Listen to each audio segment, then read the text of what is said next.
परमात्मा गुरुभ्यो नमः। सर्वे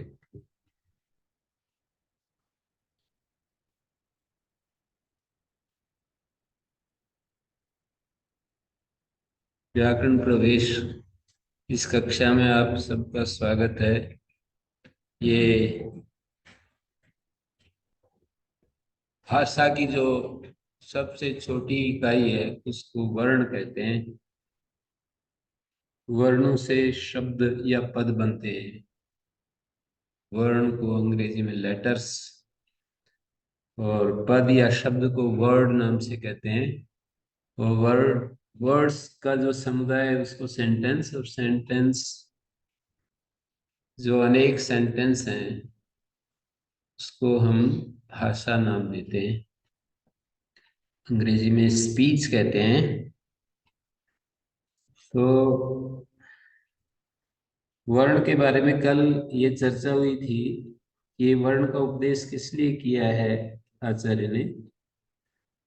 वर्ण का वर्ण ज्ञान से ही पूरी भाषा, वर्ण ज्ञान के ऊपर ही पूरी भाषा टिकी हुई है, वाग विषय। और जिस वर्ण ज्ञान में निमित्त परंपरा से पूरा सारा ज्ञान का जो स्रोत है, वेद, यत्र च ब्रह्म वर्तते, तदर्थम वर्ण ज्ञान में वर्ण ज्ञान के होने से, परंपरा से वेद ज्ञान हो सकता है। तो तदर्थम मानी वेद ज्ञान करने के लिए, वेद को जानने के लिए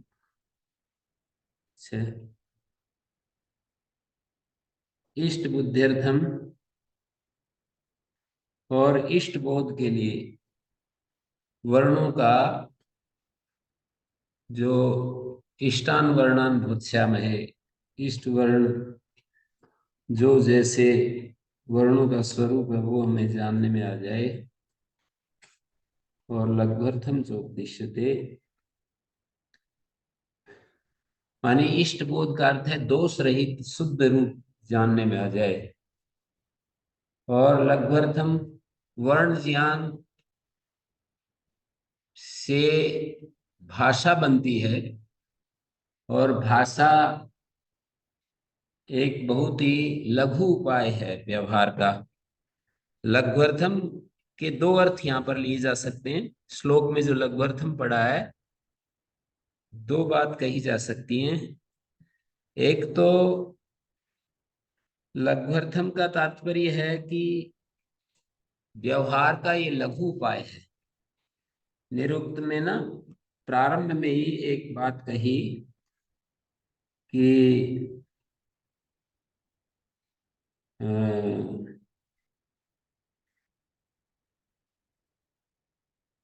इंद्रिय नित्यम तानि एतानि पदजातानि चत्वारि पदजातानि नाम आख्येते उपसर्ग निपाताश्च तत्र पूर्वापरिभूतम भावम आख्याते नाचष्टे व्रजते पचते। ये सब कहने के बाद कि क्रिया को कहते हैं, नाम और क्रिया में क्रिया की प्रधानता होती है। इंद्रिय नित्यम वचनम ओदम्बरायण तत्र चतुष्टयम् नोपपद्यते। तो निरुक्त के प्रथम अध्याय के यहाँ पर एक बात कही है, अणीयस्वाच्य शब्दीन संज्ञाकरणम व्यवहारार्थम लोके। व्यवहार करने के लिए लोक में ये संज्ञाकरण है, संज्ञा की गई है, संकेत किए गए हैं। अणीयस्वाद अत्यंत लाघव होने से, थोड़े में बहुत व्यवहार हमारा चल पड़ता है, बहुत ज्यादा नहीं बोलना पड़ता है।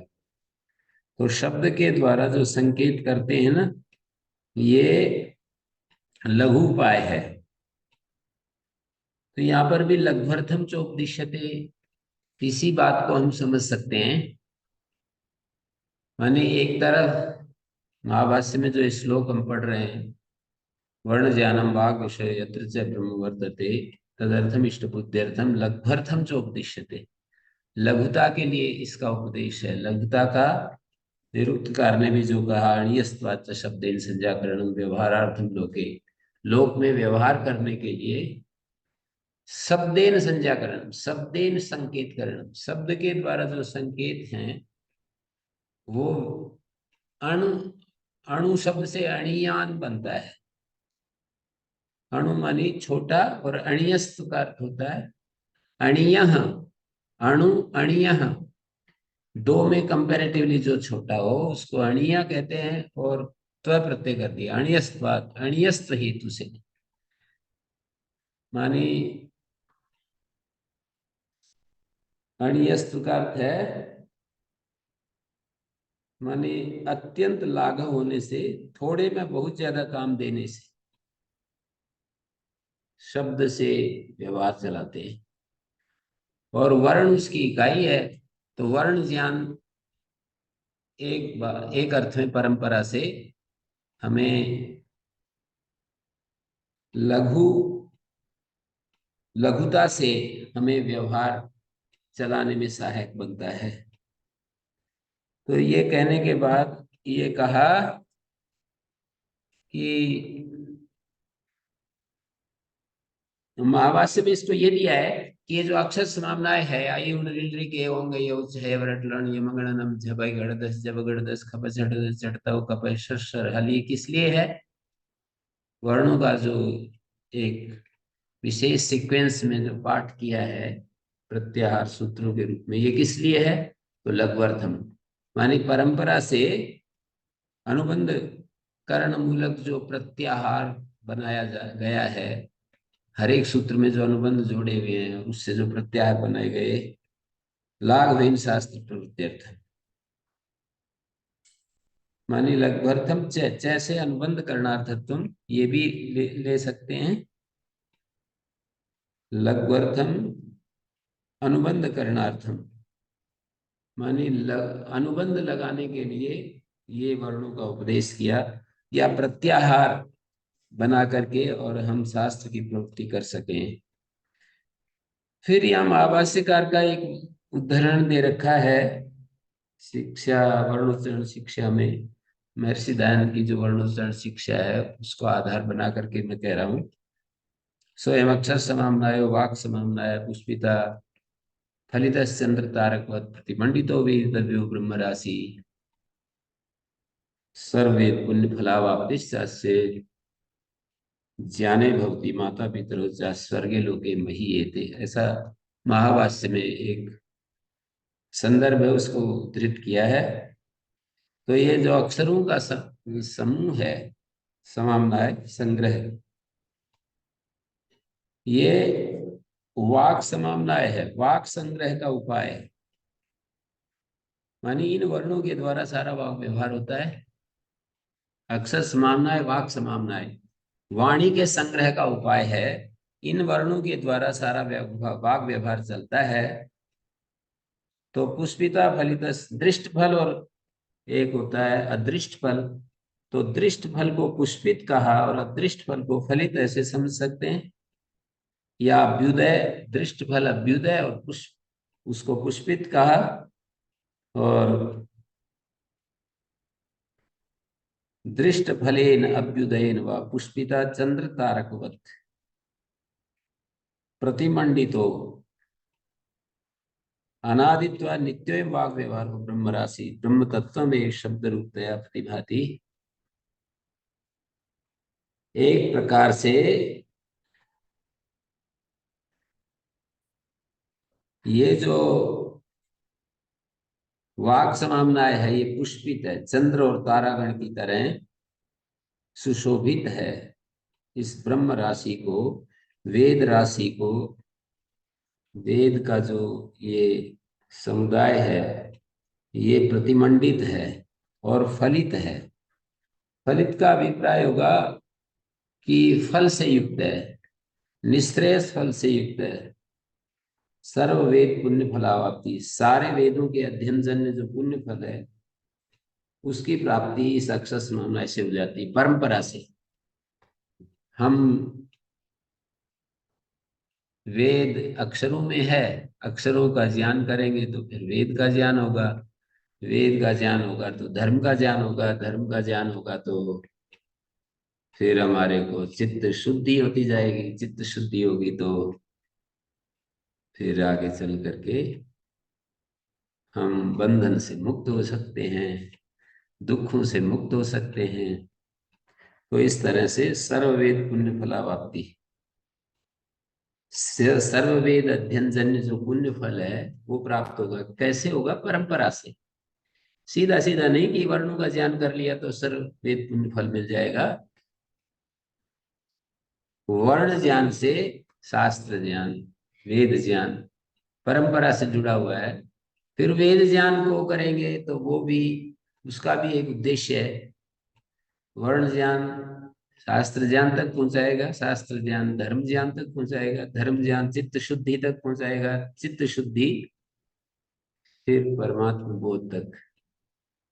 ऐसे परंपरा से वहां तक पहुंचेंगे।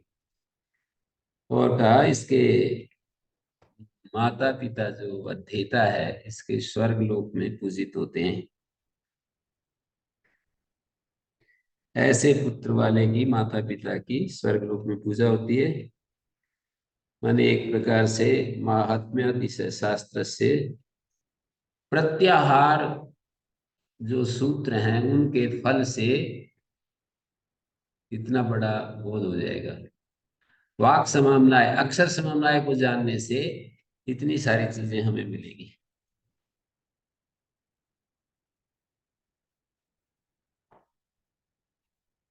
तो इतना इसके साथ जोड़ दिया है। अक्षर समाम्नाय, वाक समाम्नाय है, वाणी के संग्रह का उपाय है। दृष्ट फल और अदृष्ट फल को पुष्पित और फलित का, दृष्ट फल जो दुनिया में वाग व्यवहार से हमारे सारे उसका विकास होता है, सभ्यता का विकास होता है, उससे टेक्नोलॉजी और ये जो लौकिक विद्या है वो हमें पता चलती है सारी। और अध्यात्म विद्या भी इसी के माध्यम से पता चलता है, उसको फलित समझ सकते हैं। तो पुष्पित और फलित दो शब्द हैं यहाँ पर बोले हैं। पुष्पों से युक्त और फलों से युक्त। दृष्ट फल पुष्प युक्त और अदृष्ट फल जो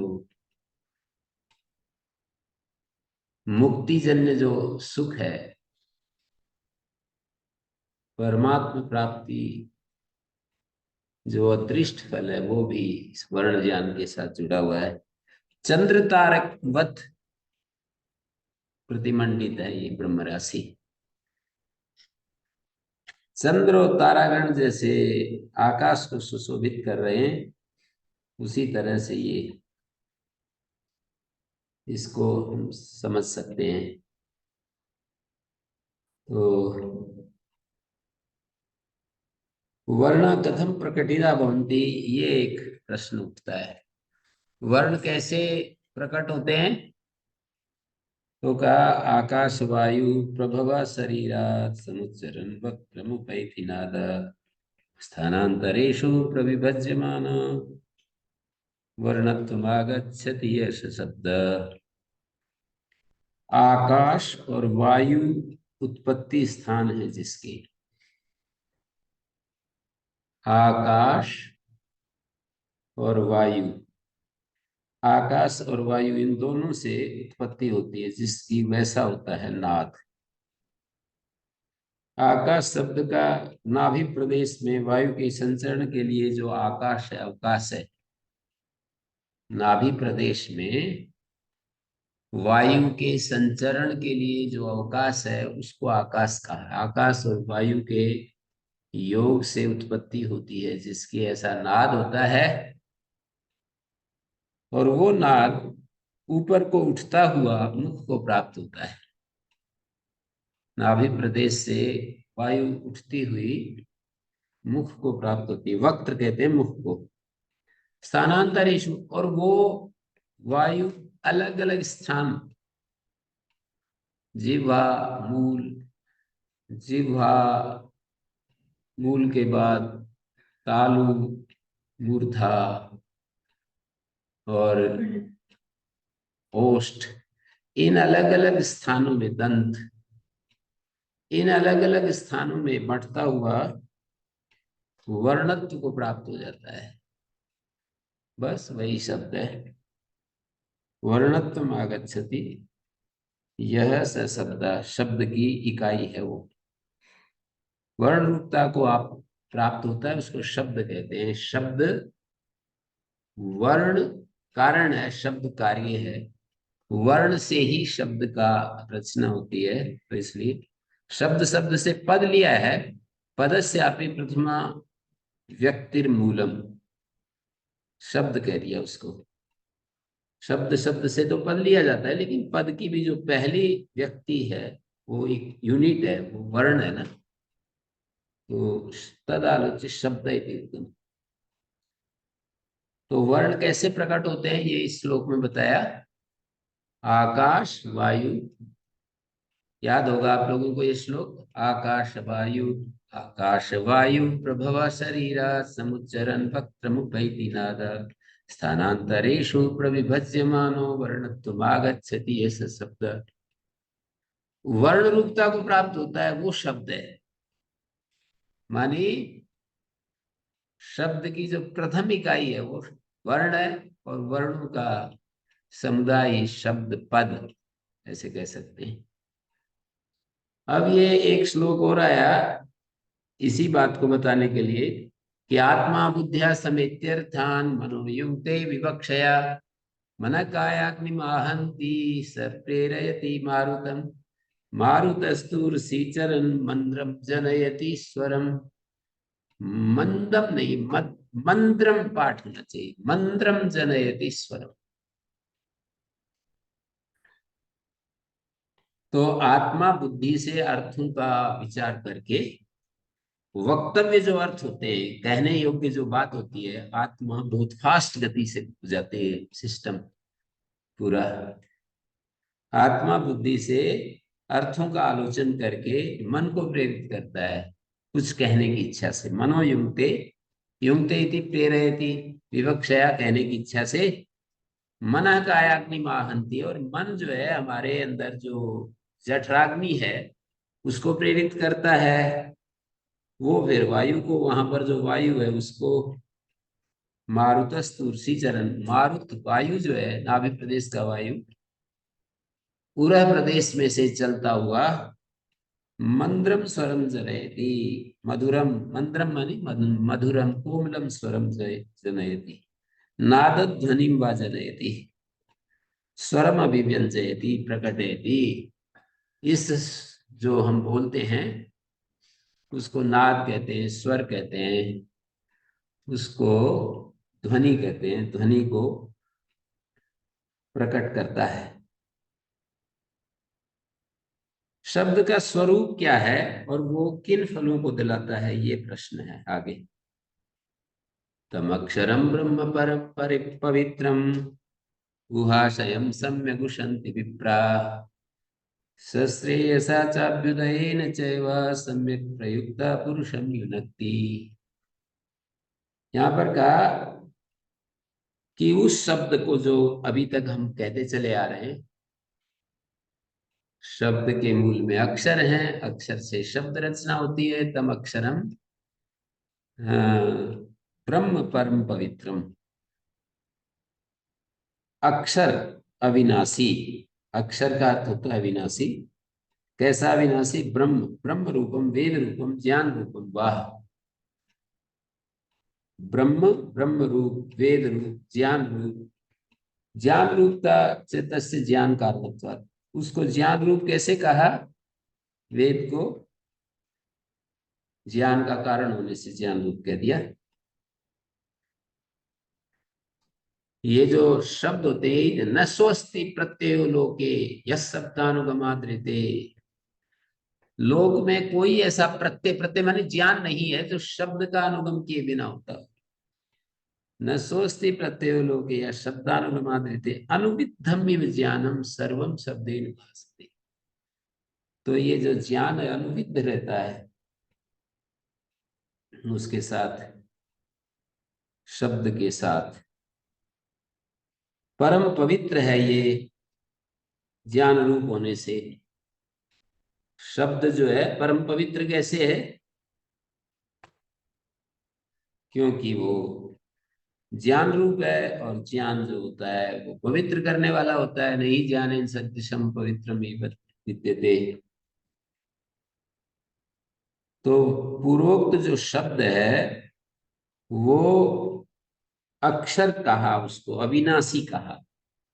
पहले बोला था ना कि वर्ण और अक्षर, अक्षरम नक्षरम विद्यात अश्नोते व सर्वक्षम। तो ये जो शब्द है अक्षर कहा, तम अक्षरम ब्रह्म, वो ब्रह्म रूप है, वेद रूप है, परम पवित्र है, हृदय गुहा में रहने वाला, बुद्धि गुहा में रहने वाला है ये। हमारी जो बुद्धि रूपी गुहा है इसमें रहता है ये जो ज्ञान है। सम्यक उशंत विप्रा, ज्ञानी लोग इसकी चाहना करते हैं, इस ज्ञान की। एक ऐसे शब्द को ज्ञानी लोग चाहते हैं। क्यों? क्यों चाहते हैं? सम्यक प्रयुक्ता पुरुषम, सम्यक प्रयुक्ता पुरुषम युनक्ति। क्योंकि वो श्रेयस और अभ्युदय के साथ ठीक ठीक उसका प्रयोग हो जाए, व्यवहार में आ जाए, तो अभ्युदय और निश्रेयस, लौकिक और पारलौकिक दोनों फलों को देता है। लौकिक सुख अभ्युदय कहलाता है, पारलौकिक सुख या मुक्ति सुख बंधन मुक्ति। संसार में जितने पदार्थ हमको दिखाई देते हैं उन सब के साथ हमारा लगाव हो जाता है, बस इसी का नाम बंधन है।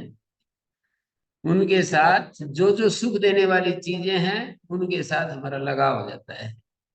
उनको, उनके साथ हम चिपक जाते हैं, उनसे अलग नहीं होते। और किसी को राग कह देते हैं, और जो कष्ट देने वाली चीजें हैं उनको ऐसे फेंकना चाहते हैं, उसी को द्वेष कह देते हैं। बस राग और द्वेष के चलते हमारा जीवन का ये प्रवाह चलता रहता है। और निश्रेयस क्या होता है कि इनका ऐसी बुद्धि, ऐसा ज्ञान उत्पन्न हो जाए कि संसार के सारे पदार्थों में उपयोग मात्र बुद्धि हो। जैसे कि सरकारी बस में बैठ करके जाते हैं, अपना भाड़ा देते हैं, किराया देते हैं और अपनी यात्रा सफर करते हैं। ऐसे संसार की सारी चीजों के साथ केवल उपयोगिता मात्र बुद्धि, और उपयोगिता तो तभी है, उनकी रक्षा होती है जैसे सरकारी बस में बैठे हुए हो और उसको कोई, कई बच्चे बड़े नटखट होते हैं, उसको ब्लेड लेकर के ऐसे काटने लगते हैं, तो समझदार आदमी उसको रोकता है और उसको कहता है ये क्या कर रहे हो। फिर भी नहीं माने तो उनको कंडक्टर ड्राइवर को कहता है या और किसी को, पुलिस को फोन करेगा और ये सब। पर उसका कोई लगाव नहीं, फिर भी वो कर रहा है। इतना ही लगाव है कि हम, ये जो है किसी वस्तु का दुरुपयोग कर रहा है उसको रोकना, वस्तु के दुरुपयोग को रोकना, इतना ही लगाव है उसका। तो प्रयत्न करता है उसमें। ऐसे हमारी तेन त्यक्तेन भुंजिता, ऐसी बुद्धि यदि उत्पन्न हो जाए, संसार के सारे पदार्थों का उपयोग करते हुए और निर्लिप्त रह सके हम, मानी उनमें ममत्व बुद्धि और उनके साथ जो अहम बुद्धि जुड़ बन जाती है ना, उससे अपने को बचा सके, तो इसी का नाम निश्रेयस है। तो यहाँ पर कहा सश्रेयसा अभ्युदयेन चैवा, श्रेयस और अभ्युदय के साथ युक्त कर देता है हमको। श्रेयसा अभ्युदयेन चैव, अभ्युदय तो हम शब्दों के माध्यम से ही तो सारे विश्वविद्यालय की पढ़ाई करते हैं, सारी टेक्नोलॉजी इन्हीं के द्वारा पढ़ते हैं। आयुर्वेद शास्त्र और ये सारे शास्त्र, जितने भी, जितनी विद्याएं हैं, सब हम शब्दों के सारे तो अभ्युदय और शब्दों के सारे ही मोक्ष विद्या को भी पढ़ते हैं, इसको निश्रेयस कहते हैं। तो ये सब होता है। शब्द विज्ञान होने पर वर्णोच्चारण से श्रेष्ठया शिक्षया शब्द विज्ञाने आत्मानं सर्वे जना संयुजन्तु। वर्णोच्चारण की श्रेष्ठ शिक्षा के साथ शब्द विज्ञान में अपने को सभी लोग संयुक्त करें। जैसे कहा है, यस्तु प्रेमते कुशलो विशेषे शब्दान यथावत व्यवहार काले सोनंतम आपनोति जयम परत्र वाग योगविद दुष्यति चाप सत्य। महाभाष्य में श्लोक दिया है कि जो कुशल व्यक्ति होता है, पढ़ा लिखा व्यक्ति को यहाँ कुशल का है, प्रसंग के अनुसार शब्द अपना अलग अलग अर्थ देते हैं। यहाँ कुशल पढ़े लिखे व्यक्ति के लिए आया, और वहां पर कुशल धर्मशास्त्र या मोक्ष शास्त्र में, धर्मशास्त्र में कुशल वो है जो धर्म के तत्व को जानता है। मोक्ष शास्त्र में कुशल वो है जो राग द्वेष को क्षीण कर दिया जिसने, और बिल्कुल एकदम से निर्लिप्त और शुद्ध हो गया है। तो जो कुशल व्यक्ति है, व्यवहार काल में विशेषे व्यवहारे शब्दान प्रयुक्ते, विशेष व्यवहार में शब्दों को ठीक ठीक बोलता है, उसको खूब जय प्राप्त सम्मान मिलता है। स्वनंतम आपनोति जयम परत्र। अगले जन्म में भी वो संस्कार उसके जाते हैं, वहां पर भी उसको विजय प्राप्त होगी। यहाँ जो पढ़ते हैं, जो काम करते हैं, जो कुछ भी यहाँ पर हमारे जीवन में घटित होता है, वो संस्कार के रूप में साथ जाता है, और फिर उन संस्कारों से वही काम फिर दोबारा शुरू हो जाता है। तो अनंतम आपनोति जयम परत्र, परत्र माने दूसरे जन्म में भी वो हमको विजय दिलाता है। इस जन्म में तो दृष्ट देखते ही हैं कि जो पढ़ा लिखा व्यक्ति है उसको पैसा और सम्मान दोनों चीजें मिलती हैं, और ज्यादा समझदार हो तो वो अपना आत्मशोधन भी करता है। पैसा और सम्मान तक जो राजी हो जाता है, उसको ये दो चीज तो मिल ही जाती है, और इसमें राजी नहीं, जो और ज्यादा इन शब्दों के माध्यम से और ज्यादा परिष्कार करना चाहता है, आत्मशोधन करना चाहता है, अपनी शुद्धि करना चाहता है, वो अपनी शुद्धि कर लेता है। और इस तरह से वे संस्कार हमको अगले जन्म में फिर प्राप्त हो जाते हैं, साथ ही रहते प्राप्त क्या हो जाते हैं, इस शरीर को छोड़कर आगे जाते हैं तो वो संस्कार हमको फिर चालू हो जाता है प्रोग्राम। तो अनंत जय कहा, वाग योगविद, वाणी का जो संबंध को जानता है, वो इस तरह से निरंतर उन्नति की धारा में बहता रहता है। दुष्यति चाप शब्द ही, और जो सामान्य रूप से जो शब्द आए उसी का बोलता है, उसको तो न व्यवहार करने का बोध होता है, कितना बोलना चाहिए, क्या बोलना चाहिए। जब हम मौन होते हैं तो पता चलता है कि कितने अनावश्यक शब्द हम बोलते रहते हैं दिन भर। माने मौन में भी हमें कभी कभी लिख करके बताना पड़ता है, इसका अर्थ है उतने ही शब्दों से काम चल सकता है जो लिख करके हम बता रहे हैं। क्योंकि हम संयम में नहीं होते हैं, इसलिए आदमी फिर अपने अनुशासन, अपने लिए एक अनुशासन बनाता है कि भाई काम व्यवहार चलाने के लिए मैं लिखूंगा। इसका अर्थ यह है कि उतने मात्र शब्दों से हमारा, उतने ही शब्दों से व्यवहार चल सकता है, जो कि हम कितने शब्द बोलते चले जाते हैं। तो ये जो अधिक बोलना और जो अव्यवस्थित बोलना, झूठ बोलना, चालाकी के साथ बोलना, ठगने के साथ बोलना, निंदा के साथ बोलना, असूया के साथ बोलना, ये सारे अपशब्द की श्रेणी में आते हैं। तो वो जो ऐसा बोलते हैं उनको दोष लगता है। दुष्यति चाप शब्द, सही बोलना, इसमें केवल उच्चारण सही, इतनी बात नहीं है। आगे एक श्लोक आया है, माधुर्यम अक्षर व्यक्ति पदच्छेदस्तु सुस्वर धैर्यम लय समर्थम च षडेते पाठ का गुण। ऐसे एक श्लोक है कि पाठक, पढ़ने वालों के, अध्ययन करने वालों के 6 गुण बताए, और महर्षि दयानंद ने वहां च के द्वारा अनुच समुच्चय मान करके सत्य भाषण, मधुर और पर के कल्याण के लिए जो बोले जाता है, चकार से उसका भी समुच्चय किया है। माधुर्य, मधुरता से युक्त, अक्षर को अलग अलग बोलना, अक्षर व्यक्ति, पदों को अलग अलग बोलना, पदच्छेद, सुस्वर, एक अलग, एक अच्छे उससे उतार चढ़ाव सुस्वर के साथ बोलना, धैर्य पूर्वक बोलना, और लय ताल के साथ सही सही बोलना, और चकार से सत्य भाषण आदि बोलने वालों के गुण हैं।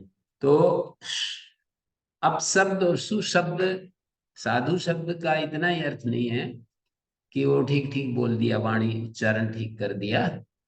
उसके साथ और भी बहुत सारी चीजें जुड़ी हुई हैं कि हम वो शब्द बोलें जिससे कि हमारा ये व्यवहार भी ठीक हो, वो शब्द हम अपने मन में लाएं जिनसे हम परमार्थ को भी समझ सकें, अपना आत्मशोधन कर सकें, व्यवहार भी चला सकें। दोनों करने पड़ते हैं। आदमी व्यवहार से भी अलग नहीं हो सकता, दूसरों को कुछ समझाना पड़ता है, दूसरों की बात समझनी पड़ती है, शब्दों को हटा नहीं सकते। इसलिए शास्त्रों में 3 चीजों को रखा गया है ना, शरीर, वाणी और मन। इन 3 साधन से हम अच्छे और बुरे काम किया करते हैं, शरीर से भी, वाणी से भी और मन से भी। तो वाणी इतना बड़ा घटक है हमारे इस व्यक्तित्व का, तो पूरा व्यवहार इसी के ऊपर टिका हुआ। वर्ण ज्ञानम वाग विषय, पीछे आया, वर्णों का ज्ञान वाणी का विषय है। तो ये सब यहाँ पर एका शब्दा सम्यक ज्ञाता स्वर्ग लोके काम भुक्ति, स्वर्ग लोक में हमारी कामनाओं का पूरा करने वाला होता है। एक शब्द भी ठीक से जान लें, ठीक से प्रयोग करें, ठीक से आचरण में ले आए, तो इतना बड़ा महिमा है उसकी। सुप्रयुक्ता का अर्थ इतना ही नहीं कि वाक्य में उसका ठीक प्रयोग, व्यवहार में, जीवन में प्रयुक्त, सुप्रयुक्त। और विदुर भी कहते हैं, अभ्यावहति कल्याणम विविधम वाक् सुभाषिता। सुभाषिता जो वाक होती है वो विविध कल्याण को प्राप्त कराती है। सैव दुर्भाषिता राजन अनर्थाय पद्यते। धृतराष्ट्र को कह रहे हैं विदुर जी कि सुभाषित वाक विविध कल्याण को देती है, और दुर्भाषित वाक अनर्थों को ही प्राप्त कराती है। कब क्या बोलना चाहिए, कितना बोलना चाहिए, सब, क्योंकि जो शब्द पढ़ेगा वो इतना ही थोड़ी पढ़ेगा कि बस, वो फिर शास्त्र को देखेगा। शास्त्रों में फिर जगह जगह अलग अलग विषय आएंगे, उनमें ये भी आएगा वाणी का प्रयोग कैसा करना चाहिए, ये भी आएगा। वाणी को शुद्ध करने के लिए, मन को शुद्ध करने के लिए भी उपाय आएंगे। इस तरह से परंपरा से ज्ञान की महिमा बता रहे हैं। वर्ण ज्ञान से, परंपरा से हम शास्त्र तक पहुंचेंगे, शास्त्रों को हम अपने व्यवहार के शोधन के लिए बनाएंगे। तो ये सब होने के बाद फिर बताया कि शब्दों का लक्षण क्या है। श्रोत्रोपलब्धि बुद्धि निर्ग्राह्य प्रयोगणा विज्वलिता आकाश देशा शब्द, महाभाष्य में ये आता है अयुण सूत्र के व्याख्यान में। श्रोत्रोपलब्धि,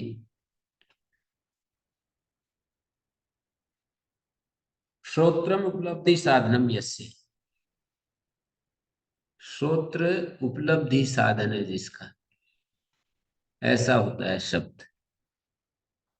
श्रोत्रोपलब्धि में समास क्या करेंगे? श्रोत्रे उपलब्धि यस्य, तो ये करेंगे श्रोत्र में ही उपलब्धि है जिसकी, या श्रोत्र साधन है जिसका, उपलब्धि साधन है जिसका। समानाधिकरण बहुब्री करेंगे। दो तरह का बहुब्री होता है, एक समानाधिकरण बहुब्री, एक व्यधिकरण बहुब्री। तो जैसे व्यधिकरण बहुब्री, अलग अलग विभक्तियों का बहुब्री।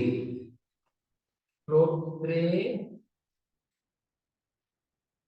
उपलब्धिर्यस्य, ये श्रोत्र है, संधि के कारण से श्रोत्र शब्द बन गया। उपलब्धिर यस्य, यह जो तीन प्रत्यय है ना, ये तो भाव में तीन प्रत्यय है। श्रोत्र में उपलब्धि है जिसकी, ये भाववाची है उपलब्धि शब्द। यदि उपलब्धि को तीन करेंगे तो उपलब्धि साधन अर्थ होगा, भाव में करेंगे तो उपलब्धि अर्थ होगा, और करण में करेंगे तो उपलब्धि का साधन अर्थ होगा। श्रोत्र समानाधिकरण बहुब्री होगा है। श्रोत्र उपलब्धि साधन, जैसे उपलब्धि मैंने उपलब्धि साधन।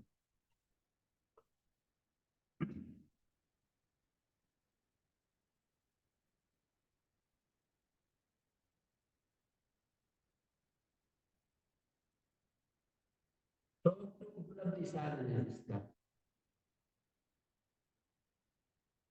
श्रोत्र उपलब्धि साधन है जिसका, ऐसा होता है शब्द। या श्रोत्र में उपलब्धि है जिसकी, जिसकी किसकी? शब्द की। श्रोत्रोपलब्धि पहला शब्द, पहला जो ये था ना श्रोत्रोपलब्धि, इसका व्याख्यान हो गया बुद्धिर निर्ग्राह्य, बुद्धिया निर्ग्राह्य, बुद्धि निर्ग्राह्य। पहली पहली ध्वनि से उत्पादित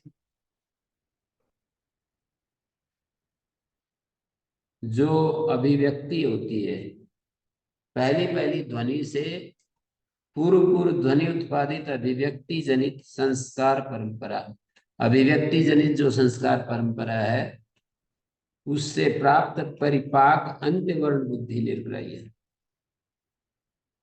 तो अंतिम वर्ण, मतलब हम बोलते जाते हैं, जैसे हमने बोला देवदत्ता ग्रामीण वचती, तो एक क्रम में तो बोलेंगे, एक एक वर्ण वर्तनी वाक, वाणी एक एक वर्ण के गुजर करके जाती है। जैसे नदी एक एक प्रदेश को छूती हुई आगे बढ़ती है, ऐसा नहीं कि ऐसे ऊपर के लांग करके चली जाए। तो हम बोलते समय भी यही होता है, एक एक वर्ण से गुजर करके हम अपनी बात कहते हैं। तो पहली पहली ध्वनि से उत्पादक जो अभिव्यक्ति जनित जो संस्कार परंपरा है उसके साथ अंत्य वर्ण बुद्धि से निर्ग्राह्य होता है शब्द। प्रयोगेण अभिज्वलित, प्रयोगेण उच्चारणेन अभिज्वलित प्रकाशित। शब्द जो है प्रयोग, तीन बातें कही कुल मिलाकर, चार कही वैसे, चौथी आकाश देश, आकाशो स्थानम यस्य, आकाश देश, इन विशेषणों से युक्त शब्द होता है। चार विशेषण शब्द के बताए। श्रोत्रोपलब्ध एक विशेषण, बुद्धि निर्ग्राह्य, बुद्धि के द्वारा इसका ग्रहण होता है, मानी बुद्धि पकड़ती है ना। श्रोत्र में तो एक क्रम विशेष से शब्द जाता है, क्रम विशेष से गुजरता है, लेकिन बुद्धि उसको पूरे को समझ लेती है कि इसने ये बोला है, इसलिए बुद्धि निर्ग्राह्य कहा। पहले पहले वर्ण से जो ध्वनि उत्पन्न होती है, फिर उसके साथ अंतिम वर्ण तक जो एक अभिव्यक्ति होती है, बुद्धि उसको जोड़ लेती है, इसके लिए कहा बुद्धि निर्ग्राह्य। श्रोत्र उपलब्धि का साधन है, बुद्धि उसको शब्द जो बोले जाते हैं उनका अर्थ ग्रहण करने में हमें सहायता करती है। शब्दों के द्वारा जो अर्थ बताया जाता है उसको समझने में बुद्धि का सहयोग होता है। प्रयोग से ये प्रकाशित होता है।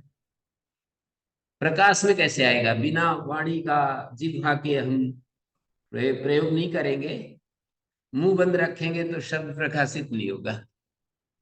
जैसे मौन अवस्था में शब्द प्रकाशित नहीं होता। तो प्रयोगेण विज्वलिता और आकाश देश। आकाश इसका स्थान, शब्द का स्थान आकाश है।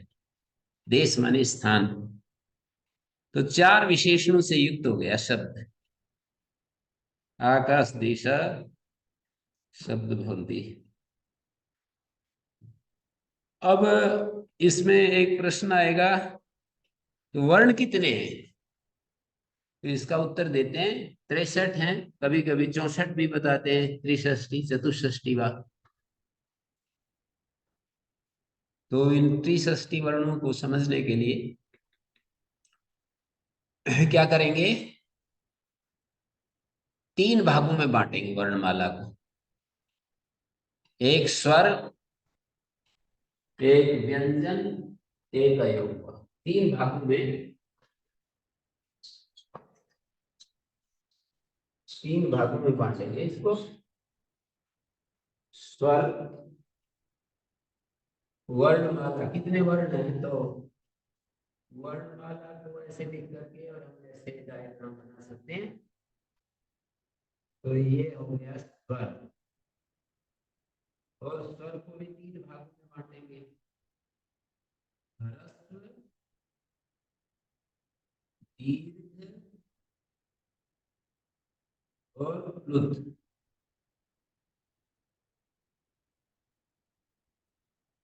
ह्रस्व की स्वरूप बताएंगे तो ई, उ, री, ये ह्रस्व के। और दीर्घ को बताने के लिए आ, ई, उ, दीर्घ री और ह्रस्व री में अंतर है, लिखने में ध्यान देना चाहिए।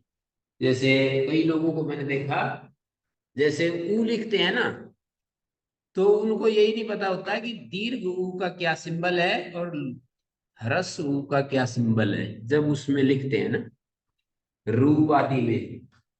जैसे रू, तो ऐसे लिख देंगे, लिखना ऐसे चाहिए, ऐसा लिख देंगे। तो इसकी भी पहचान होनी चाहिए कि ये दीर्घ है या ह्रस्व है। मैंने री के बारे में कहा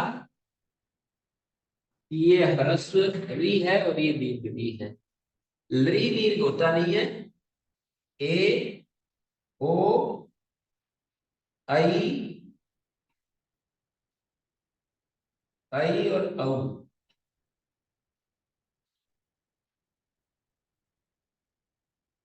पता नहीं दिख रहा है कि नहीं पढ़ने वालों को।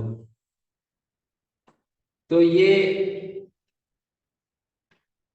8 हो गए।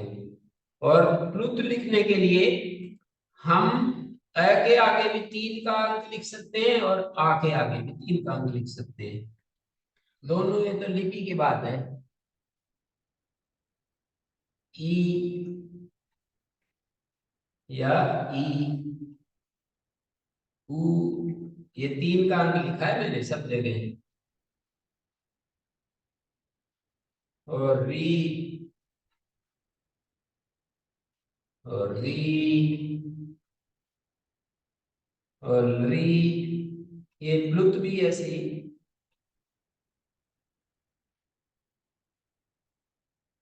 और ए, ये तो एक ही तरह से लिखा जाएगा। ओ, ये भी एक ही तरह से लिखा जाएगा। आई और औ।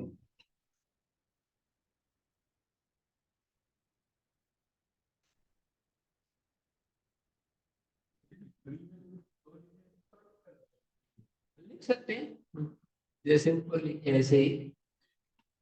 जैसे हमने लिखा है, तो ह्रस्व जो लरी है इसके आगे भी 3 का अंक, या दीर्घ ली लिख करके 3 का अंक। दीर्घ थोड़ी है ये, मतलब लिपि की बात है। प्लुत को कैसे लिखें, कितनी बात है। कहने के लिए हमने कहा दीर्घ के आगे, दीर्घ नहीं है वो, ये जो आ है ये दीर्घ नहीं है, ये तीन का अंक जो लिखा है आ के आगे मैंने, तो दीर्घ के आगे केवल बता रहा हूं, बताने में मत, हम ऐसा कहेंगे दीर्घ आ के आगे तीन का अंक, वो प्लुत है एक स्वतंत्र वर्ण, केवल बताने के लिए समझाने के लिए ये भाषा मैंने बोली है। ह्रस्व अ के आगे तीन का अंक, ह्रस्व दीर्घ आ के आगे तीन का अंक, ये लिपि की बात है। प्लुत को कैसे लिखें, तो इस प्लुत अक्षर को प्रकट करने के लिए ये दोनों शैली अपना सकते हैं, ऐसे कह रहा हूं। हाँ?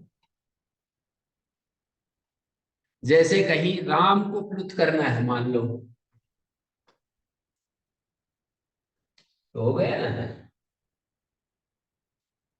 दूर से बुलाने में संबोधन करने में जैसे प्लुत हो जाता है दूरा धूते, और गुरु तो नंदस्याप्येके से प्राचा में एक सूत्र है, गुरु अक्षर को प्लुत होता है जो अंत में नहीं है, तो ये अंत में नहीं है, आ तो आदि में है, तो इसको प्लुत कर दिया। अब मैं लिखूंगा तो यही तो लिखूंगा, ऐसे थोड़ी लिखूंगा मैं,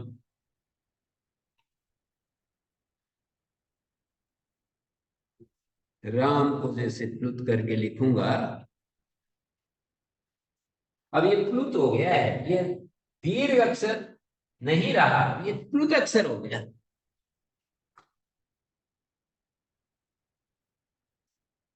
तो इसके आगे व्यंजन है,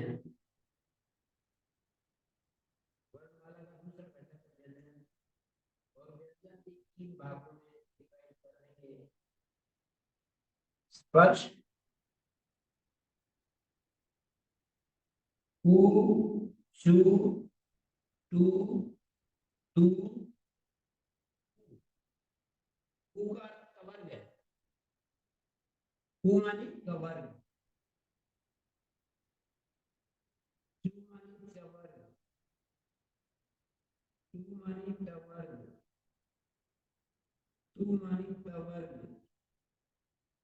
और कु माने का वर्ग, ये व्यंजन स्पर्श व्यंजन हुए।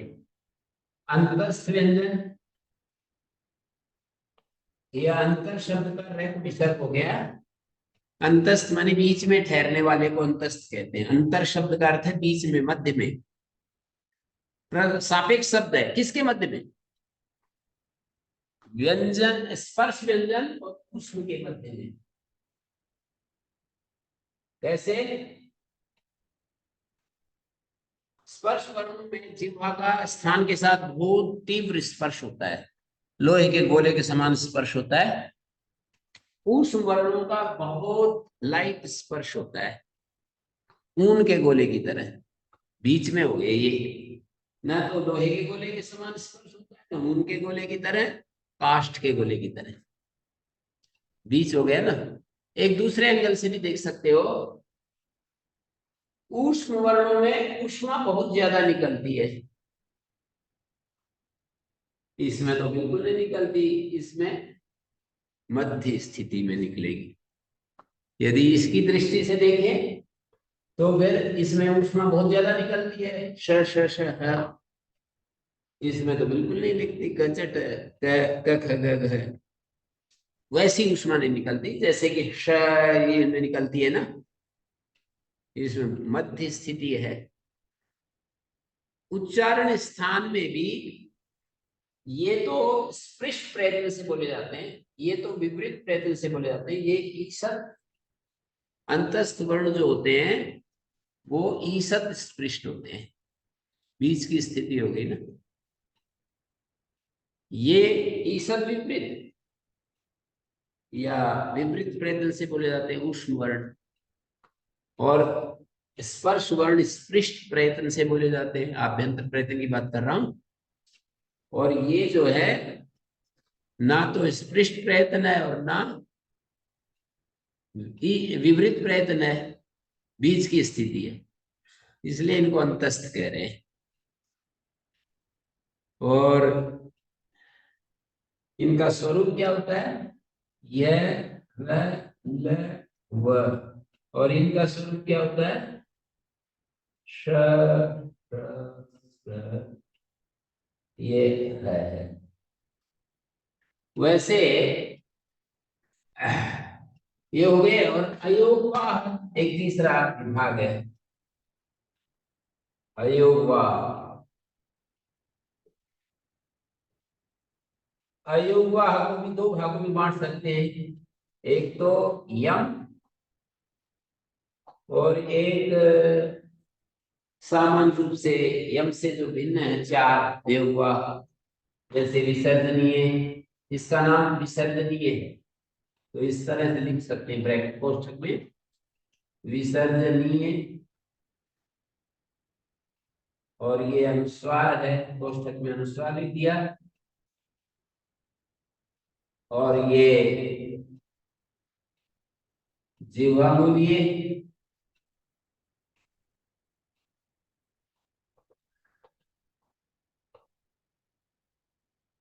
और ये भी इसका सिंबल यही है। जीवामूलीय रूपज माने का एक ही सिंबल है।